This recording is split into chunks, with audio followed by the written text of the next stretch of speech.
to say welcome to everybody today. My name is Simon Dell. I'm the CEO of a company called Cemoh. We're Australia's only marketplace for marketing people. Wanted to thank you all for coming today. We have a very special guest with us who is I was going to say Australian legend. I think that's pretty fair. I'm getting older, so you're getting older. And before we sort of kick off with a few introductions, I wanted to point out that getting Australian sports people in a room sometimes is quite easy because there's a lot of them out there, certainly Olympians and cricketers and things like that. To have an Australian sports person in the room that has played in a World Cup and has been on the pitch at a World Cup is pretty rare. There's not many of you out there, is there? There's not, and especially in Brisbane. No, absolutely, yeah, especially in Brisbane. And I was working it out today. There's been 616 Australian caps. Do you know what number you were? 498. 498, good, well done, you passed that. I haven't tattooed it on myself like some of them, but it's not my thing. But we've only been, Australia, the Socceroos have only ever been to the World Cup 6 times. So it'll be 7th. Will this one be the 7th? And this one will be the 6th. Yeah. 6th one. So it's with an absolute pleasure that I get to introduce what I think is an extreme rarity in Australian sports. So everyone, I'd like to put your hands together for Matt Mckay.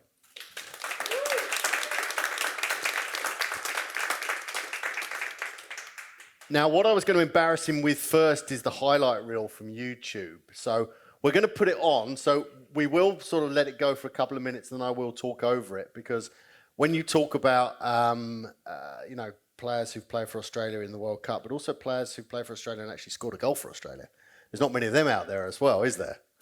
I'm not sure, to be honest. I didn't score many, so no. Well, the commentators are very harsh on you in some of this. So what we might do is play that video, and we'll get just a little of the way through it, and then we'll let it run without the sound on it. So these are some of Mr. Mckay's finest moments.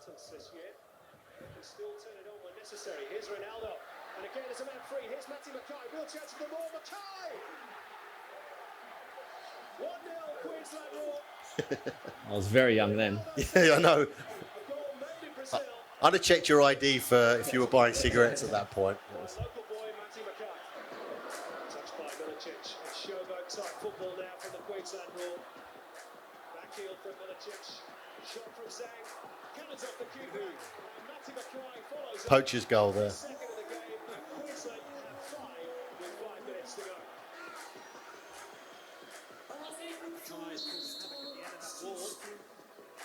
He's got all my tap-ins.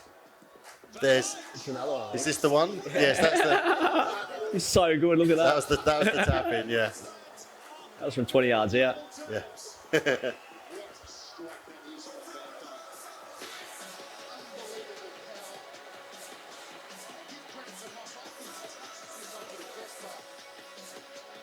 We'll get to the Australian one, and then we might drop the sound down a little bit. So that's a great goal. That's a good one. That's right foot as well, so I'm left-footed. Right, My right foot literally is for getting on the bus, so. And a header? Who said I was short? I never said a word. Australia retaining possession beautifully here. Ross lays it off. Cahill thought about the shot. So this one was in Lebanon. This is my first international goal. But Lebanon we had tankers outside the game, like with proper army in them, and police escorts and all that. That's the joys of playing throughout Asia. Yeah. But dedicated fans to have made that journey as well. Yeah. Next fact. That's in Korea. I only scored 1 goal in Korea, so you managed to find that one. That's my club, Busan I Park. So I spent a season there, and I loved it. Beautiful people, really good country. It's a big old crowd there. Yeah, there's Melbourne Victory. They're probably the biggest club in Australia, and this is a really nice constructed goal.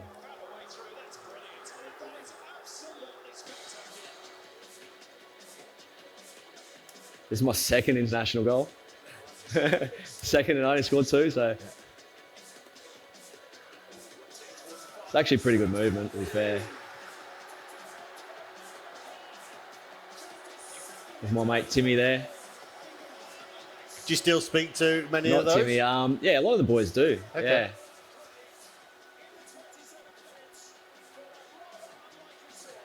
So tell me when you realised that this was going to be a thing for you, playing this game. Apparently, I told everyone that I was going to be a professional footballer when I was young. I can't remember it, but yeah, I guess from when you're making rep teams and you move forward, Yeah. you start realising that it could become a career. And I went to the AIS straight after school. Yep. And had a year there, and halfway through that year, I'd signed my first professional contract with my childhood team, the Brisbane Strikers. Right. I was a massive fan. When they won the title in '97, I was a season ticket holder. I know everyone came and watched 40,000 people, but I was there, part of the 5,000 that were there every single game. So, yeah, that's when I really wanted to know what I wanted to play.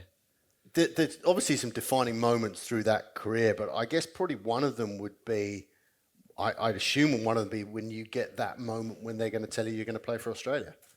Did you see that coming? Was it predictable? Was it that sort of phone call out of the blue? How does that sort of thing work when they call you up to the team for the first time?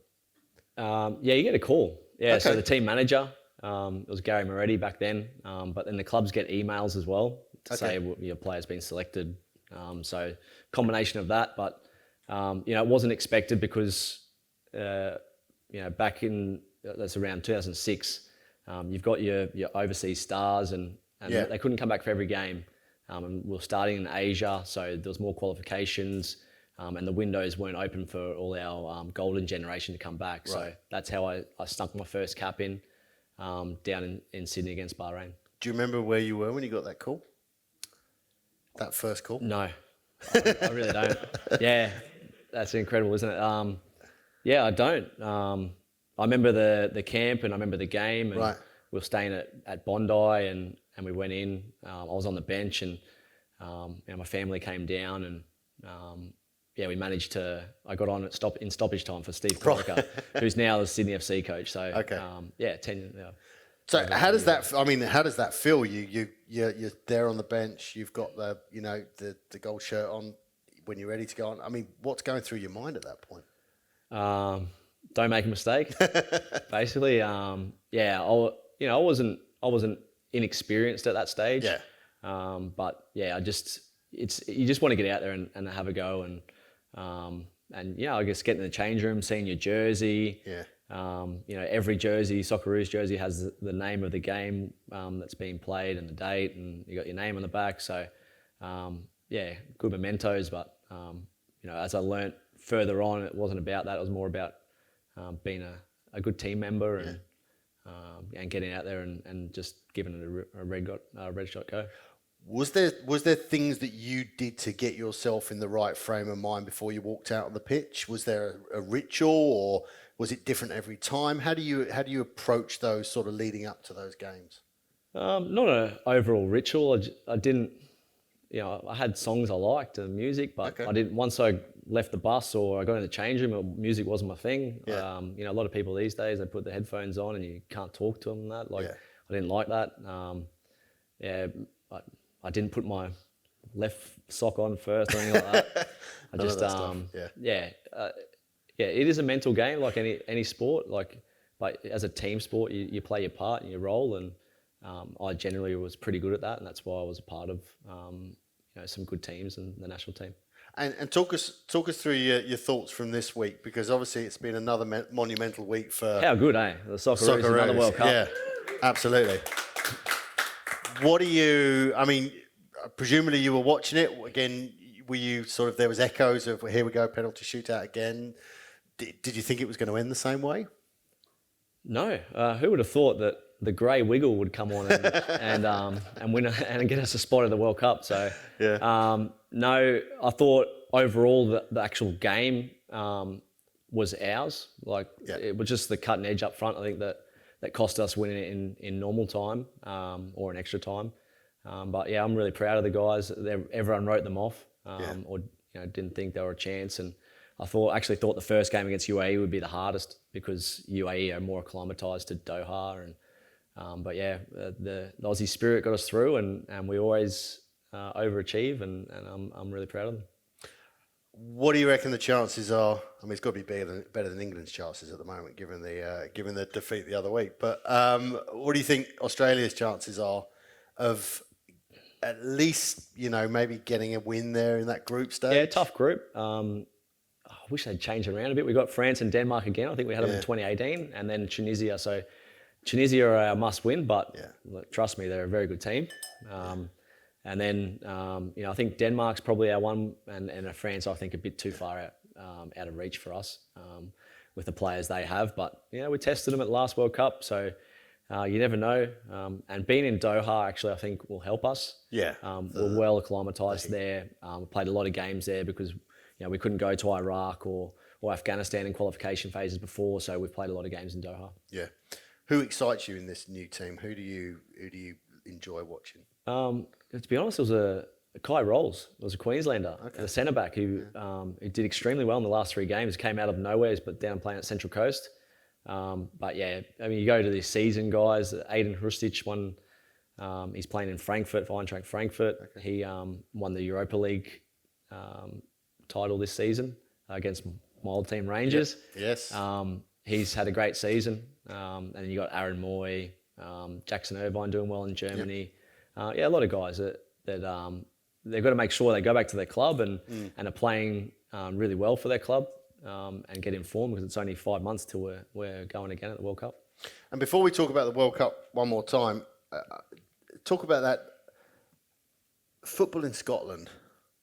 Yes. It's something, it's another level, isn't it? It is. They're parochial. Yeah. And will shout abuse at you if you make a bad pass. So yeah. I learnt that pretty quickly.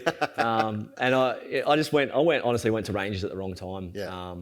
But it was an opportunity I had to take. I was 28. I didn't have if you know football, I didn't have a European passport or a British passport, so it's actually extremely difficult to get over there. But I'd broken into the national team before that. So I was able to get a work permit. So went to Rangers, didn't quite work out. I was one of their last signings, and then they went into administration and went broke, and I ended up being one of their first sales the next day. So and ended up in South Korea. Yeah. Okay. But yeah, beautiful people, beautiful country. Too cold for me. I was playing some reserves games in short sleeve with the sleet coming in sideways, and I just wanted to get out of there. Apart from that, they love their football, and that was being in the time zone and watching Champions League at a good time, and all the football was great culture. Let's talk about that moment that I think most Australians would certainly Australian football fans would remember, is Cahill's goal against the Netherlands. So can we just quickly play that one, because you're on the pitch at this point, aren't you? You're there. Yeah, it's my first start. You're not far off Cup. him as well. Yeah. You're not far away from him. So, just want to.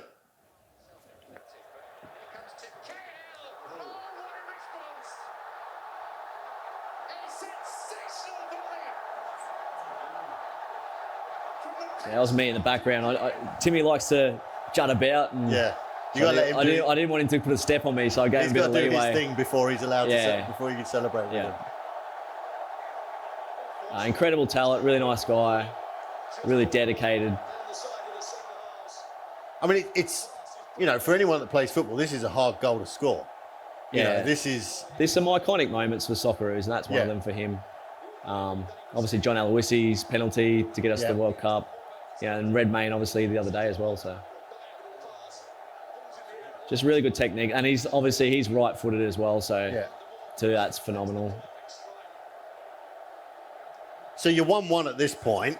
Yeah, we got up to 2-1. Yes, we were leading 2-1. You go to. What's going through? What do you guys say to each other on the park at that point? Because this is the Netherlands, and they're a institutional footballing nation. They'd beaten Spain 5-0, hadn't they? Yeah, was it 5-0? 5-1 or 6-1 or something the game before. So, Robin van Persie, Robben, Wesley Sneijder, like these guys are.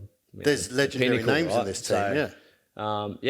It's just a blur when you're on the park. You know your responsibilities, and we're very fortunate to have Ange Postecoglou as our as our manager, and we're well drilled, and yeah, it was just like clockwork, really. A couple of moments change games, slight mistakes in certain aspects that cost us in the end, but we had them frightened. Do you walk off, and those mistakes that you make that you talk about, is that a team mistake, or does someone in the team put their hand up at the end and go, that was my fault? Is there anyone generally we didn't at that stage. I don't think it was any clear cut ones, but generally any goal you concede is a culmination of a few mistakes at least. Of people getting the wrong side defensively, or making poor decisions, or technically facing the wrong direction, or those kind of things. So I can't remember nitpicking on each goal that we conceded, but you see that now even when I'm coaching or playing. I understand that more, that it's not one person's fault. Unless it's the under sevens, and then it's generally one person's fault. It'd be my son's fault. Yeah, that's fine. Go on, Freddy. I want to talk about your idea of, and I sort of broke this evening into sort of three sections, and I think the first one was just talk a little bit about that sort of career. The second one is just talk about more about peak performance. You've performed at a level that not many Australians have performed at. When did you feel your strongest and your most confident throughout your career? Confidence definitely when you're winning. Yeah. And that was at the Brisbane Roar when we went through a really good spell. I was in my late 20s.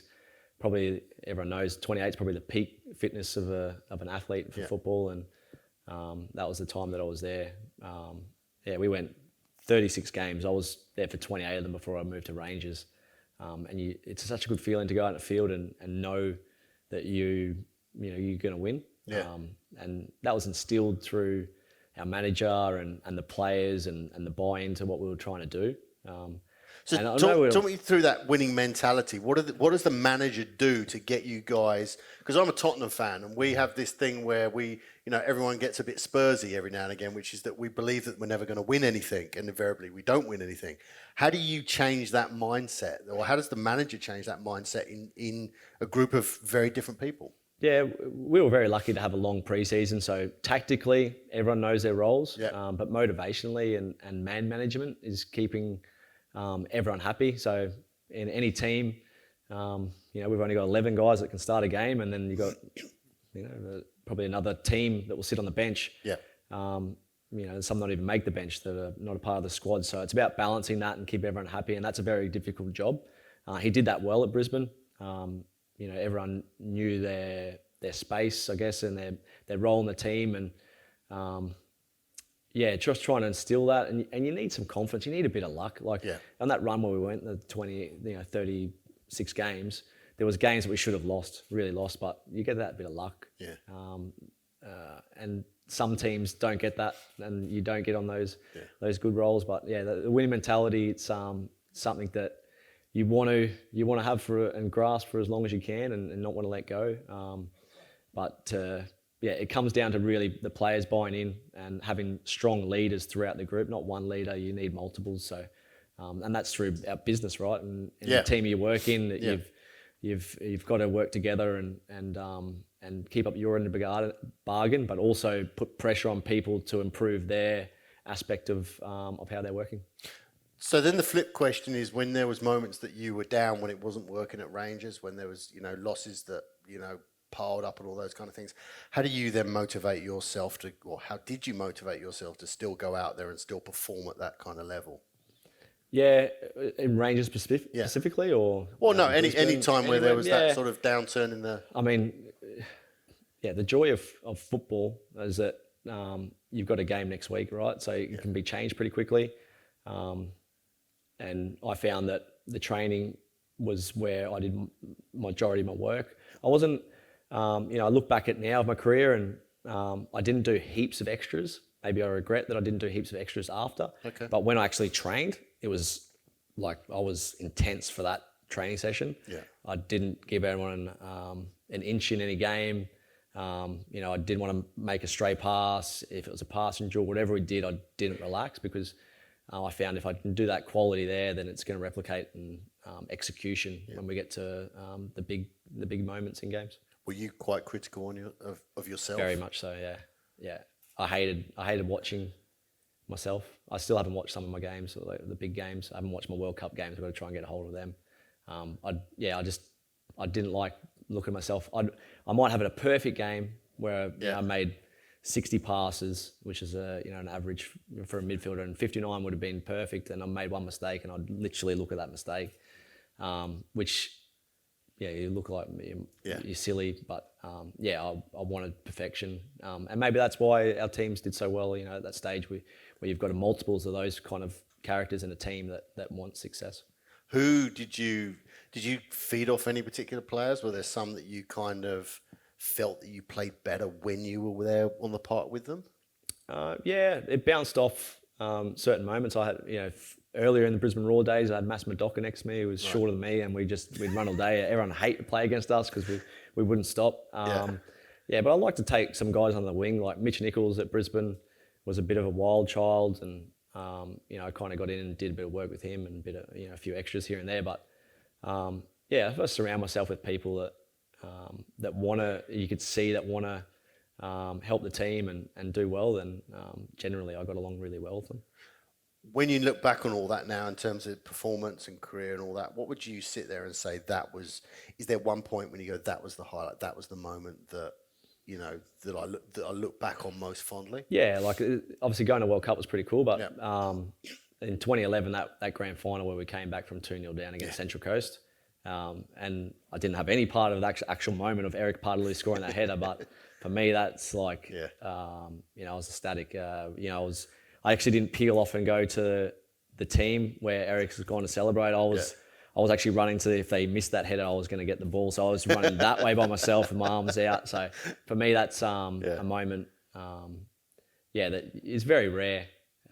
Winning goals and seeing how the crowd interacted and people still talk about that day and stop me and said I was there, I was this age, or I was living in Auckland at the time of that final, so I can't remember why I wasn't watching it, or maybe I was watching it on TV, but I didn't have the sound on.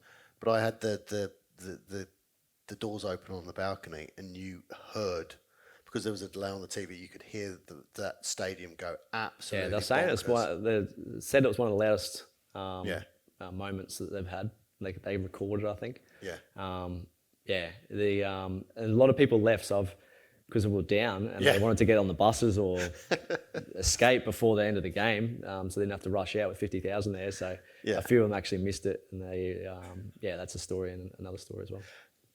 Talk us now about Freddy Co, because obviously this is the sort of second reason you're here this evening, and for those of you that haven't seen it, as you come in, and by all means come and have a look.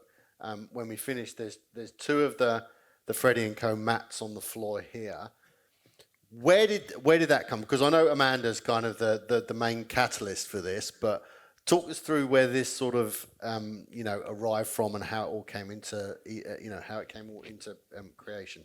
Yeah, so my wife Amanda was on maternity leave with our first son Freddie, and we got a playmat. She didn't like the look of them, so she said, I'm going to design them myself and go and have a look and see if we can get some samples and try and do this ourselves. And so I've gone, whoa, how much is this going to cost, right? So, but I was like, we're at a good stage. I was still playing, and I backed her, and she found manufacturers and designed them all herself. We wanted to be a bit different. There wasn't heaps of playmat companies on the market at that stage. Probably only a couple, and we wanted that bit of different. So we had a kid's side, and then we wanted an adult side, so you could flip it over, and so we've kept that throughout all our designs, and we've expanded from there. So we've November 2017 was when we actually launched. Okay. I was very lucky in one off season to go over to meet a manufacturer in China. Okay. And having played in China before, I kind of knew the customs. They took me out, and they were piling me with alcohol, and everyone knows me. I'm not a big drinker. I can take a couple and that's it. Yeah. But that was, I think they appreciated that, and I've still, to this day, got a really good relationship with them. And relationships are really important in business, absolutely. and we can talk about supply chains and Yeah. and the issues now. But I found that was a great starting point, and I backed Amanda, and she worked really hard. It was really only us for a long time, and we've now got Cemoh involved, and I've got lovely Sarah down here who comes in a couple of days a week and have been with us for a year now to help us out. But Amanda did all the SEO herself, and we obviously got a website person, and we were learning along the way. So we made mistakes, but tell us about some of those mistakes then. What, for anyone out there who's, starting an e-commerce business or, thinking about starting an e-commerce business, what are some of the things that you look back on now and go, well, that seems dumb now that you did it? Yeah, like little things, like let's look at our main mistake. One of our designs, our alphabet design, which is still we're still printing, is got a mistake. So it's not a big mistake, but it's an alphabet one. So the E, echidna, echidna is written in blue, and then the actual letter, the E letter is in a different color, in a sand color. So every other one is the same, matches, right? So I don't know how I got through, but is the mistake still in it? It's still in it. Okay. Yeah. Right. So we're updating that one soon. And honestly, in 4 years, only one person's noticed. So, or it's called in. And but little things like that. Website stuff. Little mistakes, website spelling, which I find, like, as you know, I'm quite a perfectionist, and we're kind of like, we've missed something. But then also, shipping's an issue. I guess learning all those things, if you don't make the mistake again, it's fine. And we don't. So, we're still learning. We understand that we weren't experts coming in, and we're trying to surround ourselves with people that know their expertise in that area and help us out. Is there any similarity between, you going out and working, as a footballer for, full time to now transitioning into doing this? Is there something that you've learnt from that space that you can bring into this space? Yeah, I just guess being a part of a team, even though we're a really small team, and I talk about roles and responsibilities, but we kind of keep ourselves accountable as well. So more so from my end, pretty demanding to Amanda, but I challenge her, and she steps up all the time. I'm really proud of her. Like, who would have known that this would become, my business post career, and my wife's a teacher, and a very good teacher. So, she's incorporated that into the designs. But I think teamwork is, the parallel between football and what we're doing. And, I think if you're in a happy environment and in a good working environment, then it brings success. And we really enjoy working together. And to be honest, we've got 3 kids, so the time, and we're operating out of home, so and 3 young kids, so we can't just pile them off to school and then get the 9 to 3 work done. So we have to find the right times to do that, and while raising kids. I was going to say, that must be quite confronting when it's the 2 of you, 3 kids, trying to run a business from home. You don't get the opportunity, or Amanda doesn't get the opportunity to leave the house and come back 8 hours later. How do you deal with that? Because that to me seems like complete anarchy. We're very fortunate. I take a pretty hands-on role with raising the kids. And that's why I love this business and being able to dictate. Yes, possibly we could expand more if we were sending the kids into daycare all the time. And we do send them in. Our little one, Ruby's 1, and we send her 2 days a week to our daycare lady, so we can spend that time together on the business. And it's just never enough time, though, as everyone knows. And but we try when we're with the kids to spend as much time with them and help them grow. And then when it's business time, we get stuck in. You mentioned to me a story around the sourcing, that there was some challenges around that. What was obviously you're spending time in China, they're filling you with drink. How did that, how do you move forward with that in terms of, you've got to place an order, you've got to put money in the faith of somebody that you don't necessarily know? How does that, I made sure I went there before I gave them any money, that was for sure.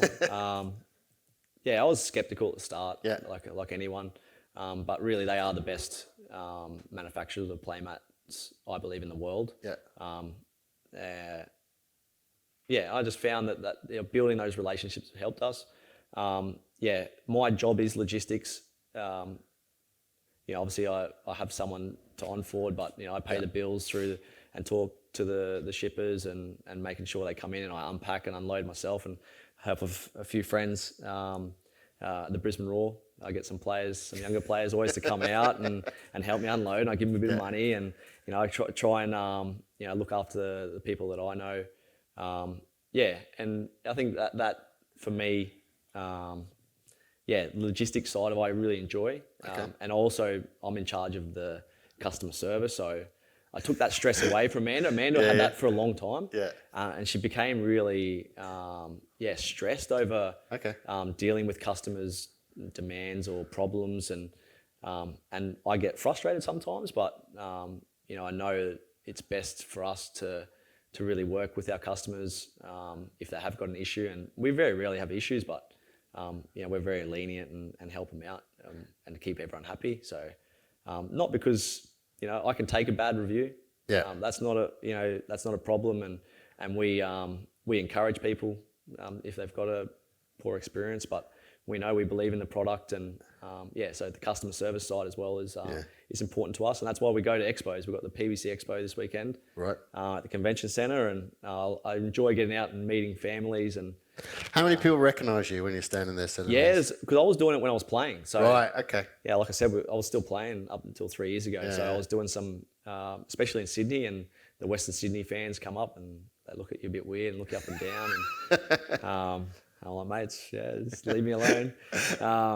But it's I find it really rewarding talking to people, and I try not to. I stumble over my words, I guess, sometimes with the mums when they're coming up, and I try and make too many mistakes with them. But we really enjoy it, and Amanda gets to them as well, and it's really good to engage and grow that base in a short little time, and we give a little discount, and everyone's happy. And I really find it rewarding seeing people grow up using a product that we've created. There seems like there's this kind of ironic parallel between people criticising you on the pitch and then you dealing with bad customer reviews. I hated people criticising me on the pitch as well. Yeah. I was going to say when a bad review comes in, are you sitting there, stomping about the house, kind of like these people, who do they think they are, type thing? Yeah. Basically, I had one this morning, and they're just unreasonable, to be honest. But I have a little thing, so and God bless her, Amanda. I run past her what I really want to write. She says, "You can't do that," and so I said, "Yeah, I'm going to write it out," and then she's on to me. But I'm really kind to, and we get it sorted, and it's never an issue. What did they write this morning? Do you want to tell us? Or? What are they moaning about today? Yeah, little grimes about a little rip or non-slip stuff, and but rips for me, like it'd be like, and this is what I want to write every single time. Like it's like me getting a brand new car, going down to Carindale, getting scratched, and going back and saying, "Mate, there's a scratch on it. You got to fix it." Yeah, it doesn't happen, right? Yeah. So and our mats are designed to cushioning for babies, so they are not having any sharp objects on them. But we find they're pretty durable for us. We've had our dogs on them for 4 years and we haven't had any issues. So, it's best not to argue. I don't know. There's no Victorians in here, but I'm telling you, they're all Victorians. So I'm glad I'm up in Queensland, that's for sure. But honestly, that's the main ones are there. So I see it coming pretty quick, and I always yell out to Amanda, "I bet you this one's Victorian." And I think one of the other successful things behind the Freddy Co brand, there seems to be quite a community behind it, and which often you see with products aimed at children, because the mothers get involved and they like mothers groups. They like to they like to be part of a community, that's something that their kids like. But it's interesting to see that community evolve in a product that is probably maybe a single purchase product for most people. They don't necessarily come back and buy, coming back and buying it every month or every 3 months or something like that. It's a one-off purchase, and then they may not, they may not buy it again. How have you guys kind of nurtured that community there? Yeah, so we recognise that quite early that it could possibly be a one-off purchase. It's kind of morphed into people buying multiples at once now, or coming back and buying again, or buying for family members as presents. Yeah. So people do buy multiples, and we're actually moving into a lot of different space now with childcare centres, buying 10 at a time or something like that. So that happens. For the one-off purchases, we want people to buy again. So we created some new lines. We got a nursery range that came in with cot sheets and swaddles, and that was really my wife pushing that. And I said, oh geez, how am I going to do this logistically? I'm going to get satchels. How am I going to ship them? They are all the things I'm thinking. Where am I going to store them? And we also do silicone products, so that's doing really well. Gather bags as well, which is another option you can take to parks and stuff like that. So kind of changed that kind of direction. So if for a reason that playmats not die off, but we have a problem with our manufacturer, or we can't get them in, we've got something else to provide that revenue. But like you said, when someone buys one, they've got friends who are having babies around the same time. They come over, they see our playmat, they see Freddy Co, they jump online, and that's how it kind of it's expanded from there. And we're delighted that we get the expos is really good as well. Like it's quite demanding weekend for us to set up and get out there and spend the time away from the kids. But like I said, we get to meet those people, and 150 people buy in a weekend. And then 5 people see those 150 mats. You can see how it just kind of expands from there. So what's the long-term goal we got? Where does this go for you? Yeah, it's a baby business. This is my baby. Like I know it's it's the fourth child, isn't it? I know it's Amanda's thing, but I've really bought in as well. And the ultimate goal would be to grow internationally. Predominantly now, we are just Australia. If people can inquire and send to New Zealand or Southeast Asia. That could be the next step. End goal is we'd sell the business, right? And then move into something else or come up with another idea. But at the moment, really, really love what we're doing and trying to expand. And but it's a lifestyle thing as well. You've got that balance, and we've decided at the end of the year we're going to travel Australia. Okay. We're going to do a year. Yeah, you're doing a year in a camper van, aren't so we've you? bought a caravan. Still waiting on it. I've got to buy a car to tow it. Right. I haven't done that yet either, so I'm under pressure. And for those playing at home, I've never towed a trailer in my life, so it's me and Sarah think you're completely mad. This could be a very short trip. I'm going down the M1 and it rolls, so we'll see how we go from that factor. But so we're going to do a 3PL for the time we're away, and the third party logistics, and have fulfillment through them. That's an exciting step to see how a business will run when we're away, and we like to challenge ourselves, and we're going to give it a shot, and we've got no regrets, so we'll give it a go. And so probably the business won't expand as quickly as we want. We'll see how it goes from the travelling perspective, but I'll take the kids off, to do something down the beach or wherever we are. And Amanda will be able to work, and we'll have a full Wi-Fi set up in the caravan, and so it's exciting times. Mate, good luck with that. 3 kids, triple bunks. It's going to be chaos. I've got 10 quick questions to finish off with. So these I'm going to rattle through these. These are one-word answers. Oh, hang on. Sorry, we just got Q&A. I'll do the 10 and then do a quick Q&A. Is that all right? Yeah? Oh, all right. Okay, we'll do the Q&A first. I know, I've no idea what's going on. No, go on. So we've got Q&A from the... Has anyone got any questions that they would like to ask Matt whilst we're here? Oh, one over there. Andrew. There's always one. There is always one. Hi, Matt. Just first question was sort of how did the transition go as far as what do you need to do and how do you set up the business, and how does your initial set of goals sort of come about? How did that play out? Was it organic, or was there some thought behind it? Or we had no real idea of how it was going to develop. To be honest, with obviously I looked after going to the manufacturer. My wife was in charge of launching the website with the Famous Group, which is the ones that helped us launch the website. So we did WooCommerce. So trying to set up that, but it was more Amanda's aspect, and we had to invest a bit to get stock initially. Our first container was a 20-foot container. You fit about 480 mats into that. And I was very fortunate that we had a bit of capital behind us to really give it a good shot. And really, we didn't pay ourselves back until about year 2. And that's the challenges that everyone faces starting a new business. So I think, is that kind of how? Yeah, that's a lot of stock to order for first order, 480. I mean, you guys must have been relatively confident. Yeah, and we had a flop. Like one of our designs, we had a unicorn design that was like a purple. It was probably a bit dark than we wanted, and it was a flop. Like no one was buying them. So we're stuck with these mats, and we ended up getting rid of them, along the way, slowly. But it was all in our garage. We're still, we live out at Ransom. No one knows Ransom. It's in Brisbane. It's next to Chandler, so I got a couple acres there. So we ended up obviously closer last year to build a warehouse as well. So those 480 mats, and now we're on buying double containers, 40-foot containers, coming all at once. So that's the kind of gradually we built up to that. Okay. Any other questions out there? Oh, lots now.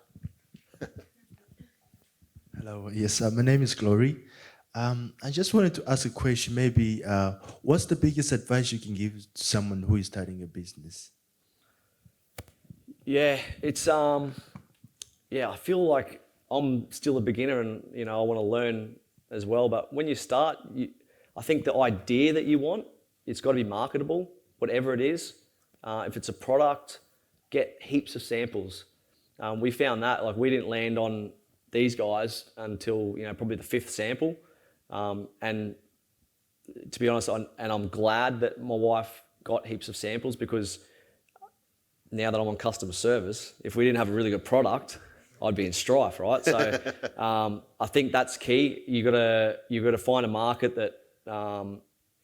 that's saleable, and baby products. Everyone's gonna have babies, so we found that was it. But wherever you head, and the manufacturer or whatever platform you can find them, I think getting heaps of samples and doing that due diligence first before you get started will cost you a lot.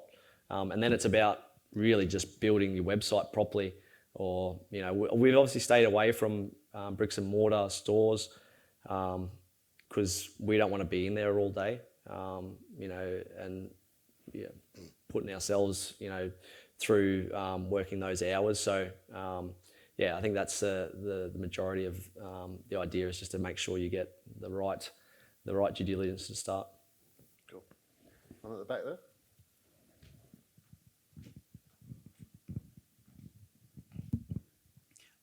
Being a footballer, there's lots of uncertainty in all of that, and also running a business, there's lots of uncertainty. So which aspects of your career did you draw upon when you faced those moments of uncertainty, like the NSL folding or Rangers going into administration? Yeah, obviously you have moments throughout any career where you question why you're doing it. Football, I had some great moments. You talk about great moments, but had some really poor moments, like you said. You find ways of getting out. My not mantra, but I'm a fairly positive guy. I wake up the next day, and if I've had a bad day, how am I going to do something different the next day to get out of the rut? Because yes, we all have ruts, and we all have different challenges that we face. In business sense, it's the next day I've got to find a solution to something that's gone wrong, and I'll find that solution. If I can find that, and it doesn't work, then I've got to find a different way of doing it.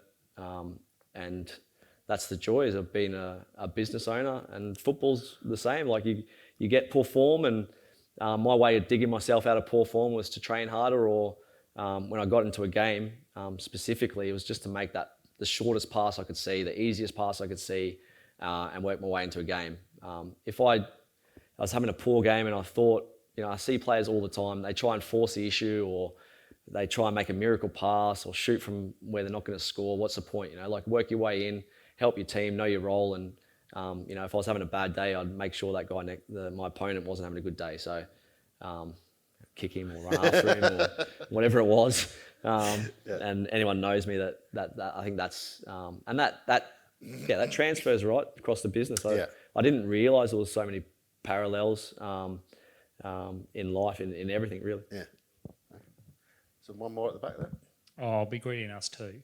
The first one is the branding and the logo and that sort of stuff, and the sort of decisions you went through with your wife in terms of coming up with that, and whether you were, what the sort of thinking was with that. And the second one was, would you ever sell it? Would you ever exit and go and do something else? Yeah, so branding was an interesting one for me. Like, our logo's up on there.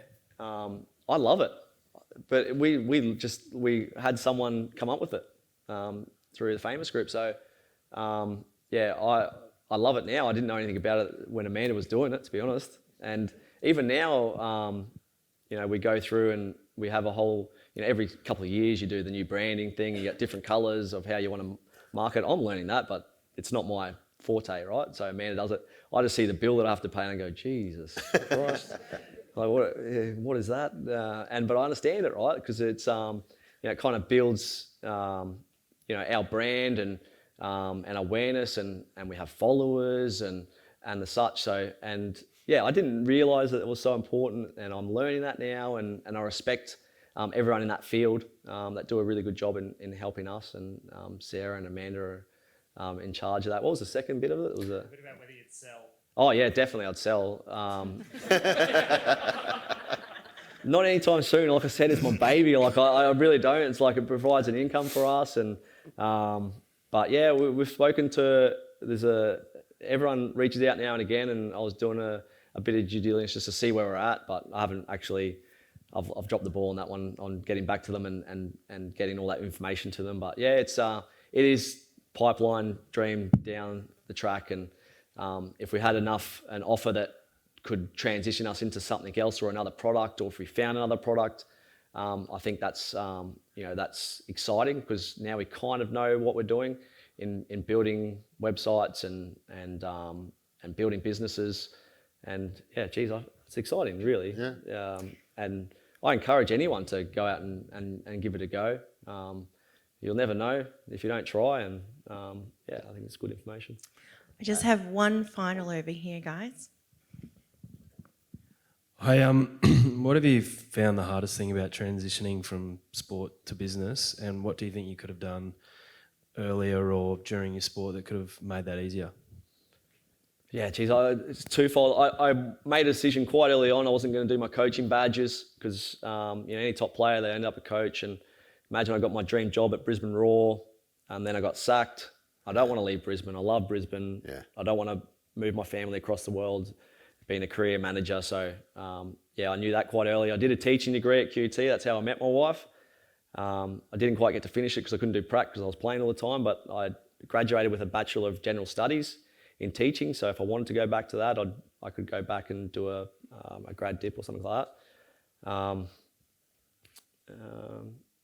I lost my train of thought. What was the rest of it? Yeah, the transition. Yeah, geez. When you stop being a footballer and the wage stops, it's really scary. And no matter what you've got behind you, when that wage stops, it's scary. You don't see money coming into account. I did a few other things, or a couple other things. I worked for Ferguson Himes in finance, kind of like on the sales side, and I'm still a shareholder in that business. But it wasn't really, I found it a bit awkward. It wasn't, a set product, and I didn't have enough.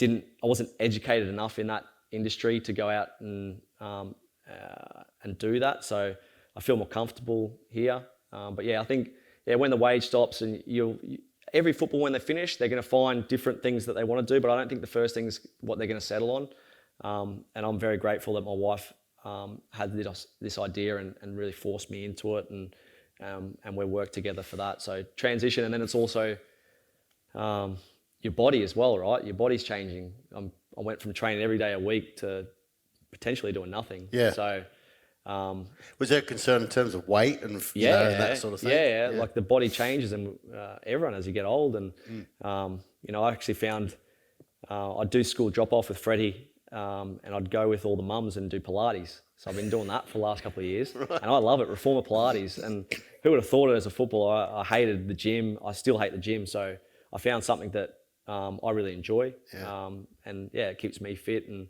I still play football down at Capalaba, and a bit of fun in the Metro leagues, and go for the odd run. But Do the odd, when you run on the pitch, the opposition going, "Oh shit, we're fucked here now." Is that what they're... We actually lost our last 2 games, but we were undefeated for 3 years, so we're getting a bit older now.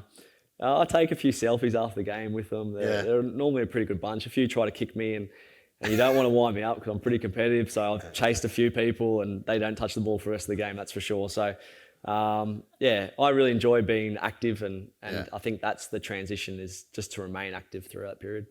Last red card you had? When I was playing professionally. Right, okay. Yeah, geez. You've not been sent off down at Capalaba yet? I haven't been sent off, That's a hotbed for being sent off down there. Yeah, I'm second all time on A-League red cards. Really? Believe it or not, 6 red cards in 200 odd games. So deserve every single one of them? Of course. All right, my 10 quick questions at the end here, and I have to say, I had about 7 or 8 of these to start with, and I Googled some this afternoon, and the 10th question is the most ridiculous question I've ever found for this, but I hope you enjoy it. Schoolboy footballing hero? Frank Farina. Okay. Favourite band? Oh, you're supposed to answer the one that... You know, when I was young, I liked Mariah Carey. Right. Can you believe that? And Celine Dion, to be fair. That was like primary school. Daft Punk. I liked Daft Punk back in the day. All right. Best childhood memory? Going to school early. I used to get dropped off at 7 and playing soccer on the oval. And I'd always take a spare pair of socks because it was always the dew. And anyone knows you got wet socks all day and your feet wrinkle. So I'd always take a spare pair of socks. Which one is your favourite child? Why is that not number 10 question? You can skip They're not that here, one. are they? Skip that one. I like them all, or love them all That's equally. what you're supposed to say, yeah. None of us believe that. Anyone with kids doesn't believe that. Can you do an impression of anyone? No. Okay. No. Favourite fast food? Where do you start? A bit of a fast food fan, are we? Fast food. Okay. Yeah. So, you know, Even when I was playing, to be fair, because I could get away with it, that was another transition thing, is like, I went from having Oportos, like I used to love Oportos. I'd come into Queen Street Mall here, because we'd train at Ballymore, I'd stop in here on the way home. Yeah. They knew my order. But anywhere between there, Nando's, Guzman, Red Rooster. I used to have a Red Rooster back in the day. Okay. So I love it. Wow, you've done them all, yeah. Most embarrassing moment of your life? I can't think of one. We'll come back to that one. I've probably stood on a ball before, like in a game, and made a bad pass. But dirtiest player you've played against? Kevin Muscat. Right. Why? The reputation. And he manipulates the referees. Psychologically you as well? Or, Oh, not me. No. I stood up to just him. the referee? Yeah. Okay. Interesting. Have you, aside from speeding and parking fines, have you ever broken the law? No. Oh. I haven't been arrested. Okay. You had to think about that, didn't you? No, I have to think about that. No, I'm a pretty straighty 180, to be honest. And my final very stupid question, how many chickens would it be needed to kill an elephant? I read it on the internet today and I thought, I'm going to ask him that because that's the most... How many chickens you need to kill an elephant? No idea. No, I don't. I'll tell my chicken story. Go and tell your chicken story. We had 4 chickens. Right. We were right on the bush at Ransom, and we lose a lot to foxes. Yeah. And Freddie let him out the other day. He was playing up the back, and they let him out, and I found the feathers strewn across again. So we lost 3 of our 4, and it happens all the time. Did he take that badly? Or does he No. I just told him he's going to live with the foxes. Yeah. That's it.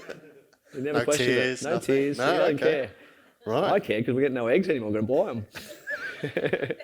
Needs to be growing lettuces now. We do have lettuce. Okay, right. Yeah. So Everyone wants them there, $15. I was going to say, there's the next business. Look, I just want to say thank you today for your time, and it's been an absolute pleasure.